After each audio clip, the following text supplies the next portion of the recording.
இன்றைய முக்கிய செய்திகள். புதுச்சேரியில் ஒரே நாளில் 5 பேரிடம் ரூபாய் 4.38 லட்சம் பண மோசடி. சைபர் கிரைம் போலீசார் அவர்களை தேடி வருகின்றனர்.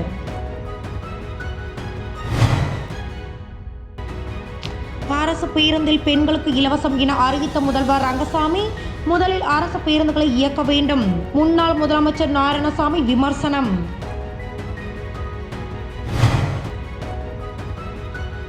புதுச்சேரியில் தற்காலிக பேருந்து நிலையம் அமைப்பது குறித்து ஆலோசனை கூட்டம். புதுச்சேரியை சேர்ந்தவர் மனோஜ்குமார். இவரது மொபைல் போனில் பேசிய மர்ம நபர், உங்களுக்கு கொரியர் வந்துள்ளது என்றும் அதற்காக அவரது மொபைலுக்கு வந்த OTP எண்ணை பெற்று அவரது வங்கி கணக்கில் இருந்து ரூபாய் 25,000 அபே செய்துள்ளார். அதே போன்று கோபிநாத் என்பவரிடம் அதிக லாபம் பெறலாம் என கூறி ரூபாய் 35,000 பகுதி நேர வேலை என கூறி ரூபாய் 1.16 லட்சமும், பிரியா என்பவரிடம் ரூபாய் 1.42 லட்சமும், ஜான் கெனடி என்பவரிடம் கனடாவில் வேலை வாங்கி தருவதாக கூறி ரூபாய் 1.20 லட்சம் பெற்று மோசடி செய்துள்ளனர். இது குறித்த புகாரின் பேரில் சைபர் கிரைம் SP பாஸ்கரன் உத்தரவின் பேரில் ஆய்வாளர்கள் தியாகராஜன், கீர்த்தி தலைமையிலான போலீசார் வழக்கு பதிவு செய்து விசாரணை மேற்கொண்டு வருகின்றனர்.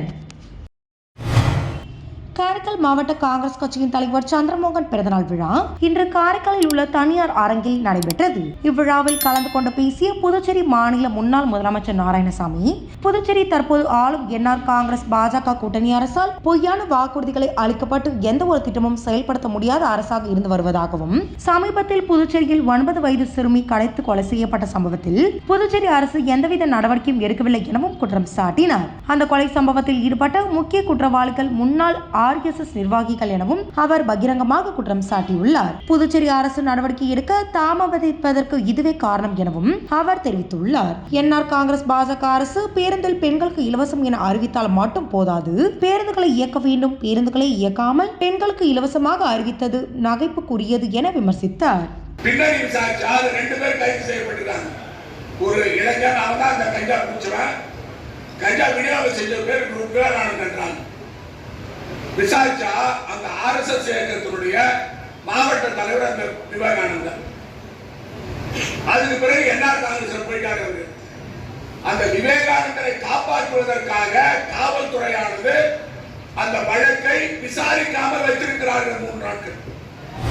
புதுச்சேரி மறைமலையடிகள் சாலையில் உள்ள புதிய பேருந்து நிலையத்தில் ஸ்மார்ட் சிட்டி திட்டத்தின் கீழ் ரூபாய் 30 கோடி மதிப்பில் மறுசீரமைப்பு பணிகள் நடந்து வருகிறது. இதனால் பேருந்து நிலையத்தில் இட நெருக்கடி ஏற்பட்டு வருகிறது. இதற்கான மாற்று ஏற்பாடு குறித்து ஆலோசனை கூட்டம் PRTC அலுவலகத்தில் நடைபெற்றது. கூட்டத்தில் MLA-க்கள் Nehru, Anibal Kennedy, smart city திட்ட அதிகாரிகள், போக்குவரத்து, நகராட்சி மற்றும் போலீஸ் அதிகாரிகள், தமிழ்நாடு அரசு போக்குவரத்து கழகம், PRTC மற்றும் தனியார் பேருந்து உரிமையாளர்கள் கலந்து கொண்டனர். இக்கூட்டத்தில் வரும் 18ஆம் தேதி முதல் கடலூர் மார்க்க பேருந்துகளை AFT மைதானத்தில் இருந்து, விழுப்புரம் மார்க்க பஸ்களை தமிழ்நாடு அரசு விரைவு போக்குவரத்து கழக பணிமனையில் இருந்து இயக்க முடிவு செய்யப்பட்டது. புதுச்சேரி முத்தியால்பேட்டை சோலை நகரில் கொலையுண்ட சிறுமி குடும்பத்தினரை பாஜக சார்பில் மேலிட பொறுப்பாளர் நிர்மல்குமார் சுரானா, கட்சி தலைவர் செல்வ கணபதி உள்ளிட்டோர் நேரில் சந்தித்து ஆறுதல் கூறினர். இதன் பிறகு செய்தியாளர்களிடம் பேசிய செல்வ கணபதி MP, புதுச்சேரியில் நடைபெறக்கூடாத சம்பவம் நடந்துள்ளது. ஆகவே இனிமேல் இதுபோன்று யாரும் பாதிக்கக்கூடாது என்பதில் கவனம் செலுத்துவது அவசியம். அதன் அடிப்படையில் காவல்துறை அனைத்து நடவடிக்கைகளையும் மேற்கொண்டுள்ளது. மாநில உள்துறை அமைச்சர் விரைந்து நடவடிக்கை எடுத்துள்ளார். கொலையாளிகள் விரைந்து கைது செய்யப்பட்டு போக்சோ சட்டத்தின் கீழ் வழக்கு பதியப்பட்டுள்ளது. குற்றவாளிகளுக்கு விரைவு நீதிமன்றம் மூலம் அதிகபட்ச தண்டனை பெற்று தரப்படும். சம்பந்தப்பட்ட குற்றவாளிகளுக்கு தக்க தண்டனை வாங்கி தரும் வகையில் பாஜக செயல்படும் என்றும், சிறுமி கொலை போன்ற அசாதாரண சூழ்நிலை காலங்களில் அரசியல் ஆதாயம் தேடுவது சரியல்ல. எதிர்க்கட்சிகளின் முயற்சி வெற்றி பெறாது. மக்களவை தேர்தலுக்கான பாஜக வேட்பாளர்கள் ஒவ்வொரு மாநிலங்களின் வாரியாக அறிவிக்கப்பட்டு வருகின்றனர் என்பதும், ஆகவே புதுவைக்கான பாஜக வேட்பாளர் விரைவில் அறிவிக்கப்படுவார் என்றார். புதுச்சேரி அரசு கால்நடை பராமரிப்பு மற்றும் கால்நடை நலத்துறை சார்பில் மத்திய அரசின் கால்நடை நலம் மற்றும் நோய் கட்டுப்பாட்டு திட்டத்தின் கீழ் தலா ரூபாய் 16 லட்சம் மதிப்பில் 3 நடமாடும் கால்நடை ஆம்புலன்ஸ்கள் வாங்கப்பட்டுள்ளன. இவற்றை முதல்வர் ரங்கசாமி சட்டசபை வளாகத்தில் கொடியசைத்து துவக்கி வைத்தார்.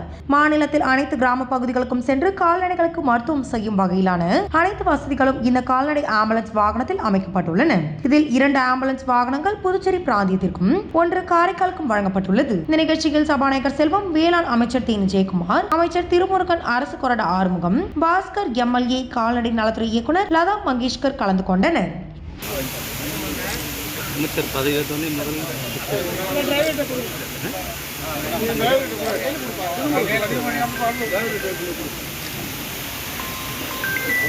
புதுச்சேரி அரசு நிர்வாக சீர்திருத்தத்துறை சார்பு செயலர் ஜெயசங்கர் வெளியிட்டுள்ள செய்திக்குறிப்பில் குரூப் பி சரசிதழ் பதிவு இல்லாத உதவியாளர்கள் அசிஸ்டன்ட் பணியிடங்களை போட்டித் தேர்வு மூலம் நேரடியாக நிரப்ப நிர்வாக சீர்திருத்தத்துறை முடிவு செய்துள்ளது. இது தொடர்பாக காலி பணியிட அறிவிப்பு, கல்வி தகுதி தேர்வு நடக்கும் வழிமுறைகள், விண்ணப்ப படிவம் உள்ளிட்ட அனைத்து விவரங்களும் அரசு துறை இணையதளத்தில் வரும் 25ஆம் தேதி திங்கட்கிழமை வெளியிடப்படும். எனவே வரும் 25ஆம் தேதியிலிருந்து இணையதளம் மூலம் தகுதியானோர் விண்ணப்பிக்கலாம் என்றும் வரும் ஏப்ரல் 24ஆம் தேதி வரை இணையதள விண்ணப்பங்கள் வரவேற்கப்படும் என குறிப்பிடப்பட்டுள்ளது.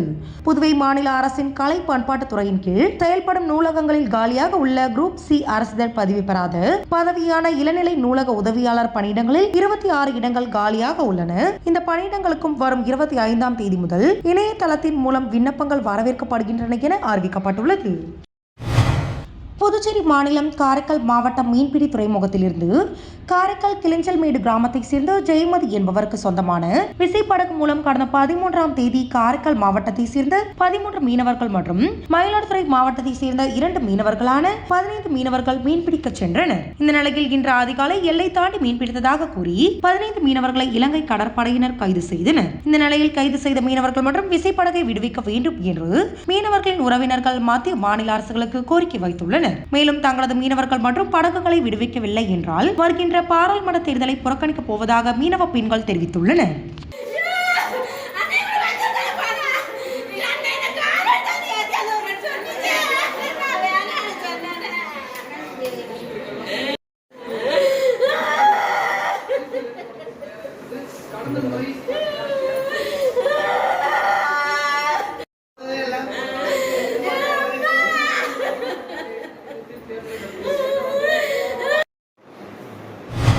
புதுச்சேரி அரசு மின்துறையில் பல ஆண்டுகளாக காலியாக உள்ள பரிசோதகர் பதவியினை நிரப்ப மின்துறை நிர்வாகம் நடவடிக்கை எடுத்து வருகிறது. இதில் அரசியல் தலையீடு மற்றும் விதிமுறைகளை மீறி பதவி உயர்வு பெறுவதற்கு முயற்சிகள் நடப்பதாக கூறி மின்துறை நிர்வாகத்தை கண்டித்து புதுச்சேரி அரசு ஊழியர் சங்கங்களின் சம்மேளனம் சார்பில் வம்பாக்கீரபாளையத்தில் உள்ள மின்துறை தலைமை அலுவலகம் முன்பு கண்டன ஆர்ப்பாட்டம் நடைபெற்றது. இந்த ஆர்ப்பாட்டத்திற்கு சம்மேளன தலைவர் ரவிச்சந்திரன் தலைமை தாங்கினார். கௌரவ தலைவர் பிரேமதாசன், பொதுச் செயலாளர் ராதாகிருஷ்ணன், நிர்வாகிகள் சீதாராமன், முனுசாமி, ஞானசேகரன், சிவஞானம், ஆனந்த கணபதி, செய்தி தொடர்பாளர் கலைமாமணி, டாக்டர் நமச்சிவாய மற்றும் மின்துறை ஊழியர்கள் பலர் கலந்து கொண்டனர். அவர்கள் மின்துறை நிர்வாகத்தை கண்டித்து கோஷங்களை எழுப்பினர். முடிவில் சம்மேளன பொருளாளர் கிறிஸ்டோபர் நன்றி கூறினார்.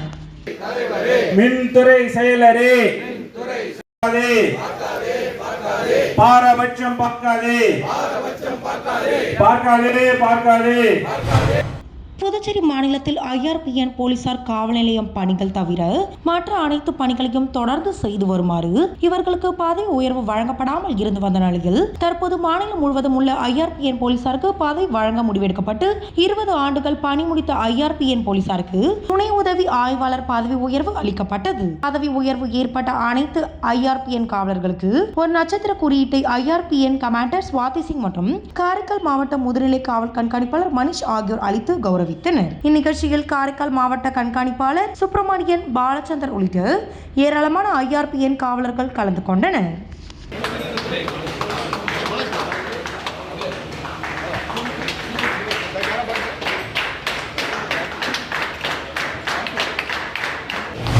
புதுச்சேரி காமராஜர் நகர் தொகுதிக்குட்பட்ட கெனடி கார்டன் பீஷ்மர் தெருவில் தொகுதி சட்டமன்ற உறுப்பினர் நிதியில் இருந்து ரூபாய் 10 லட்சம் மதிப்பில் தார் சாலை அமைக்கும் பணியின் துவக்க விழா இன்று நடைபெற்றது. இவ்விழாவில் முதல்வரின் பாராளுமன்ற செயலரும் தொகுதி சட்டமன்ற உறுப்பினருமான ஜான்குமார் தலைமை தாங்கி பூமி பூஜை செய்து பணியினை தொடங்கி வைத்தார். மேலும் விரைந்து பணிகளை முடிக்குமாறு அதிகாரிகளை வலியுறுத்தினார். இந்த நிகழ்ச்சியில் உழவர்கரை நகராட்சி ஆணையர் சுரேஷ் ராஜ், செயற்பொறியாளர், உதவி பொறியாளர் மற்றும் தொகுதி பாஜக நிர்வாகிகள் உட்பட அப்பகுதி மக்கள் திரளாக கலந்து கொண்டனர். மத்திய அரசு நாடு முழுவதும் குடியுரிமை திருத்த சட்டத்தை அமல்படுத்தியுள்ளது. இந்நிலையில் குடியுரிமை திருத்த சட்டத்தை புதுச்சேரி அரசு அமல்படுத்தக்கூடாது என வலியுறுத்தி விடுதலை சிறுத்தைகள் கட்சி சார்பில் சுதேசி பஞ்சாலை அருகே கண்டன ஆர்ப்பாட்டம் நடைபெற்றது. கண்டன ஆர்ப்பாட்டத்தில் விடுதலை சிறுத்தைகள் கட்சியின் முதன்மை செயலாளர் தெய்வ பொழிலன், மாநில காங்கிரஸ் கட்சி தலைவர் வைத்திலிங்கம் MP, இந்திய கம்யூனிஸ்ட் கட்சியின் மாநில செயலாளர் சலீம் உள்ளிட்ட 100க்கும் மேற்பட்ட இந்திய கூட்டணி கட்சியினர் கலந்து கொண்டு குடியுரிமை திருத்த சட்டம் மற்றும் மத்திய மாநில அரசுகளுக்கு எதிராக கண்டன கோஷங்களை எழுப்பினர். புதுவை மாநிலம் தொண்டமாநத்தம் அன்சாரி துரைசாமி அரசு மேல்நிலைப் பள்ளியில் மாணவிகளுக்கான தற்காப்பு கலை பயிற்சி நிறைவு விழா நடைபெற்றது. இந்த விழாவிற்கு பள்ளியில் பொறுப்பாசிரியர் மற்றும் விரிவுரையாளர் மனோன்மணி தலைமை தாங்கினார். தமிழாசிரியர் கலைவாணி வரவேற்புரையாற்றினார். மாணவிகளுக்கான தற்காப்பு கலை பயிற்சி பொறுப்பாசிரியர் கணித ஆசிரியை ஜெகநாயகி தற்காப்பு பயிற்சி திட்டங்களை பற்றி எடுத்து விளக்கினார். ஆசிரியர் அன்புமதி நன்றி கூறினார். இந்நிகழ்ச்சிகளை வரலாற்று ஆசிரியர் உதயகுமார் தொகுத்து வழங்கினார். பயிற்சி பெற்ற மாணவிகளுக்கு பரிசுகளும் சான்றிதழ்களும் வழங்கப்பட்டன. மேலும் மாணவிகளின் தற்காப்பு கலை பயிற்சி செய்து காட்டப்பட்டது. பயிற்சி பெற்ற மாணவிகளுக்கு பள்ளியில் பொறுப்பு ஆசிரியர் மனோன்மணி சான்றிதழை வழங்கி வாழ்த்துக்களை தெரிவித்தார். இந்நிகழ்ச்சிக்கான ஏற்பாடுகளை விரிவுரையாளர் மணிகண்டன், கணித விரிவுரையாளர் கவிதா, உடற்கல்வி ஆசிரியர் ரகு, அறிவியல் ஆசிரியர் மகாதேவன், ஆங்கில ஆசிரியர் அனிதா மேரி ஆகியோர் சிறப்பாக செய்திருந்தனர். புதுச்சேரி மாநிலம் வில்லியனூர் பகுதியில் அமைந்துள்ள அருள்மிகு கோகிலாம்பிகை உடனுரை திருக்காமேஸ்வரர் திருக்கோவிலில் அமைந்துள்ள ஐயப்பாமிக்கு மாதந்தோறும் தமிழ் மாதத்தின் முதல் தேதியில் அபிஷேக ஆராதனைகள் நடைபெறுவது வழக்கம். அதன் ஒரு பகுதியாக நேற்று பங்குனி முதல் தேதியில் ஐயப்பன் சுவாமிக்கு அபிஷேக ஆராதனைகள் நடைபெற்றது. அதனைத் தொடர்ந்து 18 படிகளிலும் பூஜைகள் செய்து ஐயப்பன் சுவாமிக்கு மகா தீபாராதனைகளும் செய்யப்பட்டது. இந்நிகழ்ச்சியில் உபயதாரர்கள் தட்சிணாமூர்த்தி மற்றும் கிரி குடும்பத்தினர்கள் சிறப்பான முறையில் செய்திருந்தனர். இதில் திரளான பக்தர்கள் கலந்து கொண்டு சுவாமி தரிசனம் செய்தனர். இதனைத் தொடர்ந்து பூஜையில் கலந்து கொண்ட அனைத்து பக்தர்களுக்கும் அன்னதானமும் வழங்கப்பட்டது. பீகார் மாநிலம் ஆரா மாவட்டத்தில் வீர் குன்வார் சிங் விளையாட்டு திடலில் 44வது தேசிய அளவிலான ஆண்கள் மற்றும் பெண்களுக்கான எரிபந்து விளையாட்டு போட்டி மார்ச் மாதம் 14 முதல் 16 வரை நடைபெறுகிறது. இதில் கலந்து கொள்ளும் புதுச்சேரி மாநில விளையாட்டு வீரர்களுக்கு சீருடை வழங்கி வழியனுப்பும் நிகழ்ச்சி நடைபெற்றது. இதில் சிறப்பு அழைப்பாளராக புதுச்சேரி ஸ்ரீ வெங்கடேஸ்வரா மருத்துவக் கல்லூரியின் chief operating officer doctor Vidya, தொழில்நுட்ப கல்லூரியின் முதல்வர் doctor Pradeep Devaneyan, dean doctor Jayaraman, உடற்கல்வி இயக்குனர் குமரவேல், புதுச்சேரி எரிபந்து கழகத்தின் சேர்மன் தலைவர், துணைத் தலைவர் ஆந்தோனிசாமி, செயலாளர் நாராயணசாமி மற்றும் கழக உறுப்பினர்கள் கலந்து கொண்டு விளையாட்டு வீரர்களுக்கு வாழ்த்துக்களை கூறி வழி அனுப்பி வைத்தனர். புதுச்சேரி முத்தியால்பேட்டை பகுதியில் எழுந்தருளியுள்ளது ஸ்ரீ முத்துமாரியம்மன் முத்தைய சுவாமி திருக்கோவில். இந்த திருக்கோவிலில் பங்குனி உத்திர பெருவிழா நேற்று மாலை விக்னேஸ்வர பூஜையுடன் தொடங்கியது. இன்று காலை யாகசாலையுடன் துவாஜாரோகணம் என்ற கொடியேற்றம் நடைபெற்றது. கொடிமரத்திற்கு மலர்களால் பூஜை செய்யப்பட்டு சேவல் கொடி ஏற்றி தீபாரதனை காட்டப்பட்டு சோடச ஆதரணைகள் நடைபெற்றது. பங்குனி உத்திர திருவிழாவானது தினந்தோறும் இரவு வாகன சேவையுடன் வெள்ளிக்கிழமை 9ஆம் தேதி திருக்கல்யாணத்துடன் சனிக்கிழமை 10ஆம் தேதி திருத்தேரோட்டம் நடைபெறும் என கோவில் சார்பில் தெரிவிக்கப்பட்டுள்ளது. கொடியேற்ற விழாவையொட்டி முத்தையா சுவாமியை பொதுமக்கள் வழிபட்டு சென்றனர்.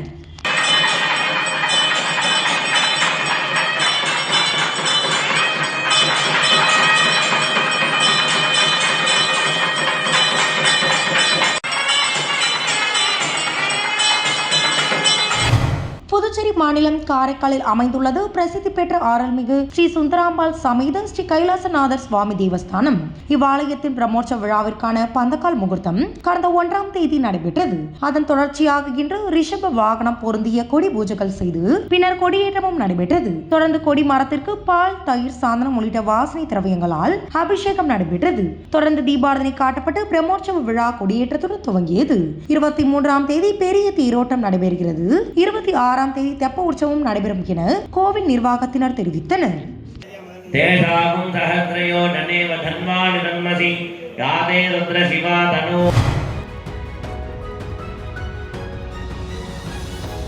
புதுச்சேரியில் ஒரே நாளில் 5 பேரிடம் ரூபாய் 4.38 லட்சம் பண மோசடி. சைபர் கிரைம் போலீசார் அவர்களை தேடி வருகின்றனர்.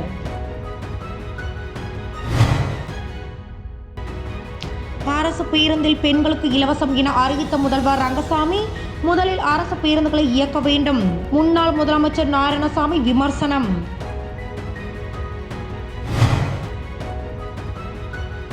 புதுச்சேரியில் தற்காலிக பேருந்து நிலையம் அமைப்பது குறித்து ஆலோசனை கூட்டம். இன்றைய செய்திகள் இத்துடன் நிறைவடைகின்றன. செய்திகளை உடனுக்குடன் தெரிந்து கொள்ள கிரியேட்டிவ் மீடியா யூடியூப் சேனலை சப்ஸ்கிரைப் செய்து கொள்ளுங்கள். வணக்கம்.